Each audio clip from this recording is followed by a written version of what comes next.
जय हिंद प्यारे साथियों, बहुत बहुत स्वागत करता हूँ आप लोगों को अपने चैनल वैकेंसी पॉइंट पर। दोस्तों आज हिंदी का धुआं कर देंगे, पूरी वीडियो में बने रहेंगे तो आपको हर टॉपिक से क्वेश्चन मिलेंगे और बहुत ज़्यादा इंपॉर्टेंट, जो कि बार बार आपके एग्ज़ाम में पूछे जाते हैं और बिल्कुल आपको परेशान कर देते हैं और आप उस क्वेश्चन को छोड़ कर आ जाते हैं। आज बिल्कुल धुआं करेंगे, बिल्कुल पूरी तरह से एक्सप्लेनेशन भी देखेंगे, पूरी व्याख्या भी देखेंगे। आज बिल्कुल धुआं करके जाना है साथियों, तो वीडियो के अंदर बने रहिए। आज का ये पहला क्वेश्चन देखेंगे। बस ये है कि आप लोग इतना कर दीजिएगा कि वीडियो को लाइक कर देना। दोस्तों सिर्फ आपका लाइक करना है आपको, और चैनल को सब्सक्राइब कर लेना अगर अभी तक किया नहीं तो। आइए पहला क्वेश्चन देखिए। जीवा की नोक जब ऊपर के दांतों की पंक्ति के सामने वाले दांत के ऊपरी हिस्से के संपर्क में आकर वायु के प्रवाह को अवरुद्ध करती है, उस उच्चारण स्थान को क्या कहा जाता है? दोस्तों है बड़ी सिंपल चीज़, लेकिन कहानी देखो कितना लिख दिया। ऐसे क्वेश्चन को पढ़कर अभ्यर्थी घबरा जाता है। 34 का जो सही ऑप्शन होगा वो हो जाएगा आपका वर्त से, यानी ऑप्शन नंबर डी बिल्कुल सही हो जाएगा, जिसमें क्या होता है, जो दांतों के संपर्क में आकर वायु के प्रवाह को अवरुद्ध करती है। इसके अंतर्गत कौन कौन सी भाषाएं आती हैं, तो आपको बता दूं, अरबी आती है, फारसी आती है, और जा और फा वाली जो ध्वनि आती हैं वो भी यहीं से आती हैं। ठीक है, तो इसका जो सही ऑप्शन होगा ये हो जाएगा ऑप्शन नंबर डी। आगे बढ़ेंगे और देखेंगे अगला क्वेश्चन क्या करा। निम्न में से दंत वर्ण कौन सा है? दोस्तों आपके लिए वर्णमाला में जितनी चीज़ इंपॉर्टेंट है वो मैं आपको बता दे रहा हूँ। इसके अलावा आपको थोड़ा सा प्रैक्टिस करने की ज़रूरत होगी, नोट्स आप ज़रूर बना लें। 35 क्वेश्चन नंबर देखेंगे। दंत वर्ण कौन से हैं, तो आपको बता दें दंत वर्ण जो होते हैं वो आपके कौन से होते हैं, तो ता था दा धा ना। ठीक है, यानी कि इसमें ये सारे ही नहीं दिए हैं, तो अब क्या करोगे, अब और भी वर्ण होते हैं। कौन कौन से? ला भी होता है, तो इसमें ला भी नहीं दिया है। सा भी होता है, तो इसमें सा दिया हुआ है, यानी ऑप्शन नंबर ए बिल्कुल सही हो जाएगा। जो दंत वर्ण होते हैं वो सा होते हैं। देखिए कंठ होता है, कंठ का से लेकर अंगा तक होता है। उसके बाद अन और आह भी होता है। ठीक है, उसके बाद तालव्य होता है। तालव्य कौन कौन से होते हैं? चा छा जा झा पूरे ये होते हैं। ठीक है, उसके बाद मूर्धन्य कौन से होते हैं, तो मूर्धन्य जो होते हैं वो आपके टा ठा डा ढा ना वाले होते हैं। फिर उसके बाद ओष्ठ होते हैं। ओष्ठ कौन से होते हैं? ओष्ठ जो आपके होते हैं वो आपके पा फा बा भा मा होते हैं। फिर उसके बाद ऊष्म व्यंजन होते हैं, कौन से? सा सा सा हा वाले। उसके बाद संयुक्त व्यंजन कौन से होते हैं? वो छत्रंगियाँ वाले। ठीक है, ये सारे आपके व्यंजनों की श्रेणी थी, जिसमें कि दंत वर्ण में कौन सा आता है? सा। ठीक, निम्न में अनुनासिक वर्ण कौन सा है? अनुनासिक, देखिए दोस्तों अनुनासिक वर्ण कुछ होते हैं जो कि आपको मैं सारे ही अनुनासिक बता दूंगा। तो जिनका उच्चारण मुख व नासिका दोनों से किया जाता है उन्हें अनुसार अनुनासिक वर्ण कहते हैं। और अनुनासिक वर्ण का जो चिन्ह होता है वो चंद्रबिंदी टाइप से होता है। जब मतलब उसका उपयोग किया जाता है किसी शब्द में तो चंद्रबिंदी लगाया जाता है। और हैं कौन कौन से? किसी भी वर्ग में, या मतलब जैसे कि कंठ का जो वर्ग होता है कंठ, तो इसके जो पंचम अक्षर होते हैं मतलब अंतिम वाला, वो सारे के सारे, चाहे वो अंगा हो, ठीक, चाहे इया हो, चाहे अड़ा हो, चाहे माँ हो, चाहे ना हो, तो ये सारे के सारे क्या हैं? ये सारे के सारे अनुनासिक हैं। तो इन पांचों में से कौन सा दिया हुआ है, तो माँ दिया हुआ है। इसका मतलब इसका जो सही ऑप्शन होगा वो हो जाएगा ऑप्शन नंबर सी, बिल्कुल करेक्ट आंसर। ठीक है, उम्मीद कर रहा हूँ आपको वीडियो अच्छी लग रही होगी, और ज़्यादा से ज़्यादा लाइक और शेयर कर देना दोस्तों, और चैनल को ज़रूर सब्सक्राइब कर लेना। आइए आगे बढ़ेंगे। शुद्ध वाक्य का चयन करें। शुद्ध और अशुद्ध का एक क्वेश्चन ज़रूर आता है। नदी के किनारे बहुत पेड़ खड़ा है, ये लो, तो पेड़ खड़ा थोड़ी होता है, तो पहला ही ऑप्शन गलत हो गया। छात्र अनुशासन प्रिय होना चाहिए। अच्छा, युद्ध मनुष्य को अमानवीय बनाता है। अच्छा भाई, साधनों का विकास करने होंगे, तो डी वाला ऑप्शन भी गलत हो गया। छात्र अनुशासन प्रिय होने चाहिए, नॉट होना चाहिए। ठीक है, ये भी गलत हो गया, ये भी गलत था, तो ऑप्शन नंबर सी बिल्कुल सही हो जाएगा, युद्ध मनुष्य को अमानवीय बनाता है। ठीक है, 37 का जो सही ऑप्शन होगा वो हो जाएगा ऑप्शन नंबर सी। 38 देखेंगे, इसमें क्या कह रहा है देखो। अब इसमें आपका छंद अलंकार वगैरह ये तमाम चीज़ें जो है उसको मैं थोड़ा क्लियर करने की कोशिश करूंगा। दोहा, चौपाई, सवैया, सोठा आदि की प्रथमावली के अंत में निम्न में से कौन सा विराम चिन्ह प्रयोग होता है? तो इन सभी के प्रश्नावली के अंत में निम्न में से कौन सा विराम चिन्ह प्रयोग किया जाता है? कौन कौन से में? दोहा, चौपाई, सवैया, सोरठा, इन सभी में। तो 38 का जो सही ऑप्शन होगा, तो आपको बता दें कि इसके जो प्रथमावली के जो अंत में जो चिन्ह प्रयोग होता है वो पूर्ण विराम होता है। ठीक है, पूर्ण विराम चिन्ह उपयोग किया जाता है। और आपको बता दें कि पूर्ण विराम का अर्थ है पूरी तरह से विराम लेना। इस चिन्ह का प्रयोग करने से वाक्य के पूर्ण हो जाने का ज्ञान हो जाता है। ठीक है, कि वाक्य जो है पूर्ण हो चुका है। सूचिका का तद्भव शब्द बताओ। अब एक आपको तद्भव और तत्सम से भी शब्द मैं क्वेश्चन ले आया हूँ। देखिए, सूचिका जो है ये आपका तत्सम शब्द है।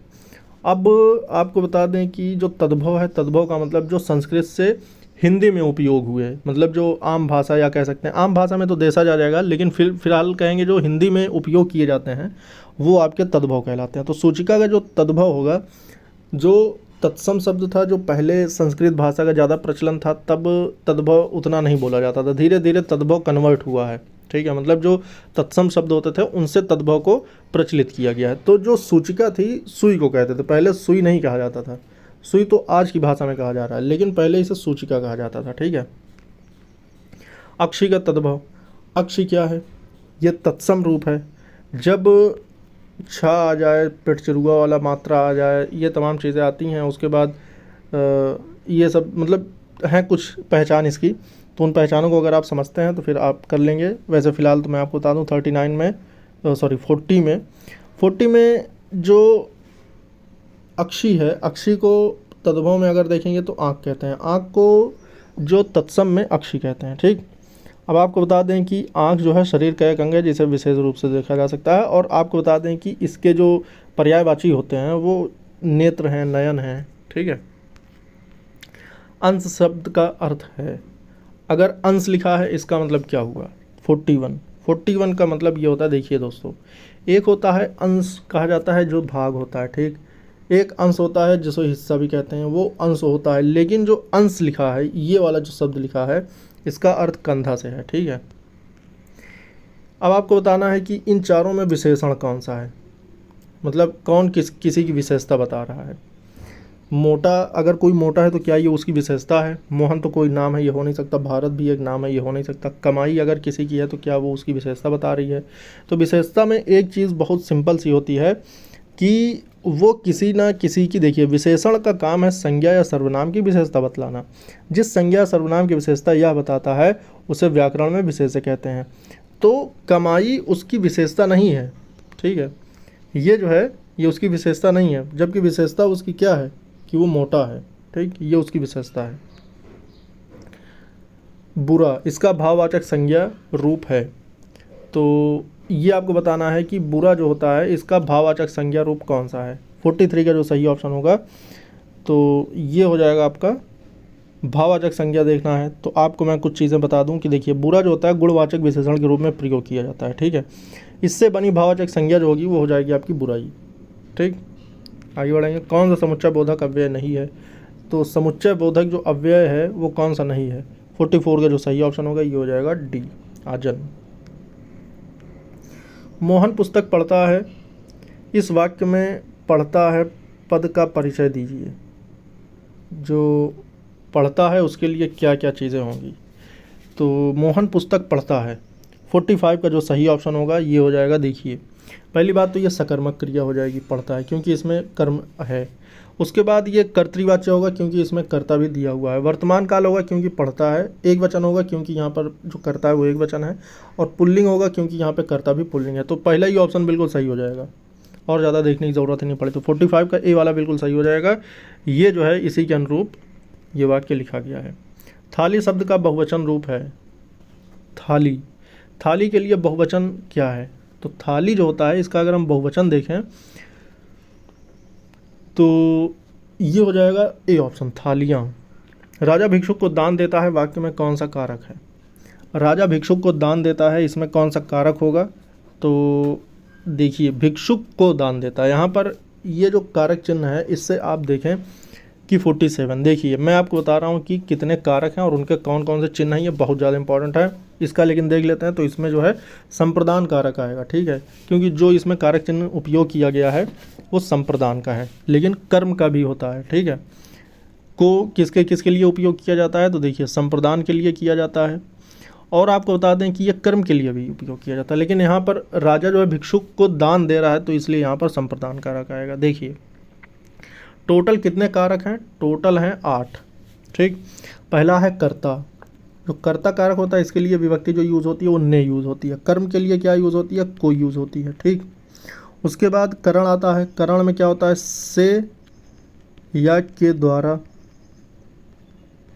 ठीक। उसके बाद संप्रदान आता है, जिसमें आता है संप्रदान में कि को, और दूसरा आता है के लिए। अपादान से आता है, जब से यूज़ होता है जब कोई चीज़ किसी से अलग होती है, जैसे पेड़ से पत्ते गिर रहे हैं तो पेड़ से पत्ता जो है वो अलग हो रहा है तो यहाँ पर अपादान आएगा। संबंध की बात आती है जब किसी किसी का संबंध दिखाया जा रहा हो, जैसे का, की, के, इन सभी के साथ। अधिकरण में आता है, अधिकरण में या पर आता है, जब किसी पर या किसी में की कोई बात की जाएगी। में और पर आता है किसके लिए? अधिकरण के लिए।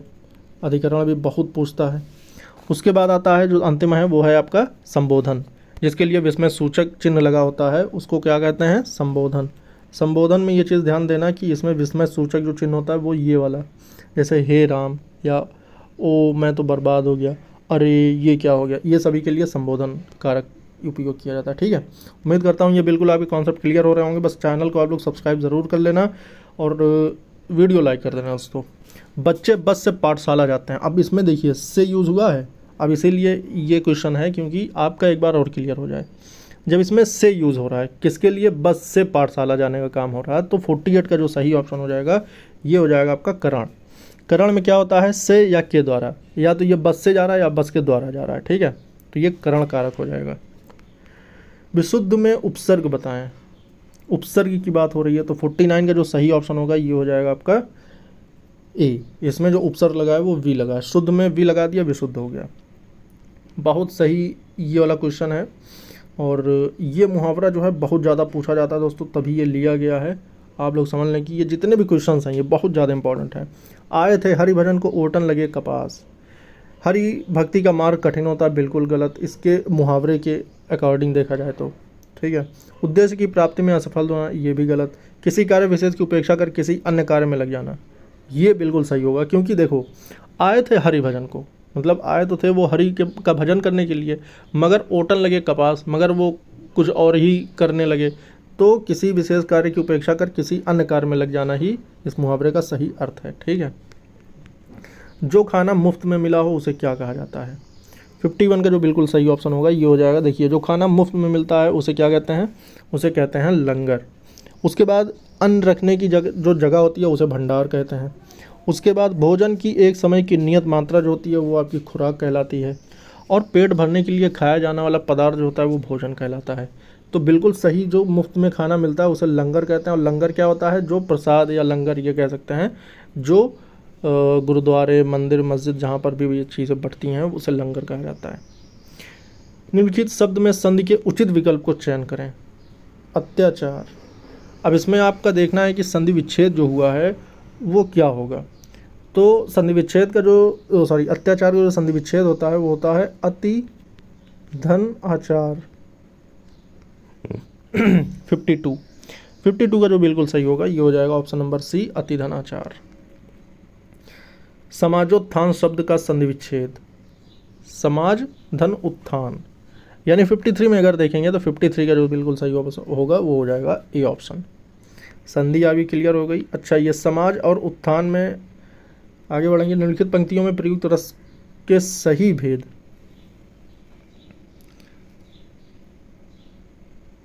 इसमें देखना है कि पंक्तियों में रस बताना है आपको, तो इसमें कौन सा रस होगा? 54 क्वेश्चन नंबर है। देखिए, अटपटी उलझी लताएं, डालियों को खींच लाएं, पैर को पकड़े अचानक, प्राण को कसले कपाएं, सांप सी काली लताएं। सांप सी काली लताएं, ये आपको पता है कि ये जो पंक्ति थी ये भवानी प्रसाद मिश्र की पंक्ति है। और इसमें अगर बात करें तो जिस तरह से इसमें कहा है कि अटपटी उल्टी लताएं, उलझी लताएं, डालियों को खींच लाएं, मतलब इसमें ना एक वैसे टाइप का मतलब जिक्र हो रहा है जैसे कि क्रोध या रौद्र रूप टाइप का। तो ऑप्शन नंबर सी इसका बिल्कुल सही हो जाएगा, क्योंकि इसमें जो है एक क्रोध या मतलब कहीं ना कहीं अगर इसको पढ़ेंगे आप तो प्राण को कसलें कपाएं, मतलब इससे ही समझ में आ रहा है कि ये रौद्र रूप का ही इसमें उपयोग किया गया है, रौद्र रस का। किस छंद का प्रथम व अंतिम शब्द एक सा होता है? मतलब एक सा का मतलब कि जैसे अंत में आया खा लिया, फिर आएगा पा लिया, तो इससे एक दूसरे का मतलब मिलाव हो जाता है। तो इस तरह के कौन से छंद हैं जिनके अंत में ऐसा आता है? तो 55 का जो बिल्कुल सही होगा, देखिए ये हो जाएगा आपका कुंडलियाँ। कुंडलियाँ में जो होता है वो ऐसा ही यूज़ होता है। ठीक है, सखिन सहित हरसी अतिरानी और सूखन धनु पराजनु पानी, इस पंक्ति में अलंकार बताना है। 56 का जो सही ऑप्शन होगा ये हो जाएगा उत्प्रेक्षा अलंकार। और उत्प्रेक्षा अलंकार जो होता है, मैं आपको बता दूं कि जहाँ उपमेय में उपमान की संभावना की जाए, उत्प्रेक्षा अलंकार होता है। और जो ये पंक्ति दी हुई है इसका मतलब ये होता है कि सखियों सहित अत्यंत खुशी हुई, मानो सूखे धानों पर पानी पड़ गया हो। ठीक है, सखिन सहित हरस यति रानी, मतलब इतनी ज़्यादा खुश हुई कि सूखन धान परा जनु पानी, मतलब ऐसा लगा जैसे सूखे धान पर पानी पड़ गया हो। ठीक, नरोत्तम में कौन सा समास है? समास का ये अंतिम क्वेश्चन है आपका दोस्तों। 57 का जो सही ऑप्शन हो जाएगा, नरोत्तम का मतलब होता है नरों में उत्तम। में जो है ये आपका एक कारक चिन्ह है, और कारक चिन्ह का जब विलोपन हो जाता है यानी लोप हो जाता है तब वो तत्पुरुष समास में कन्वर्ट हो जाता है। तो इसका जो बिल्कुल सही ऑप्शन हो जाएगा ये हो जाएगा आपका ऑप्शन नंबर बी। उम्मीद करता हूँ ये क्वेश्चन आप लोगों के लिए बहुत ज़्यादा बेनिफिट साबित होंगे, और यही क्वेश्चन है दोस्तों जो आपके एग्जाम में बहुत ज़्यादा रिपीट होते हैं। तो ज़्यादा से ज़्यादा सपोर्ट करें, सहयोग करें, चैनल सब्सक्राइब कर लें। फिर मिलेंगे दूसरी वीडियो में नई अपडेट के साथ। जय हिंद, जय भारत।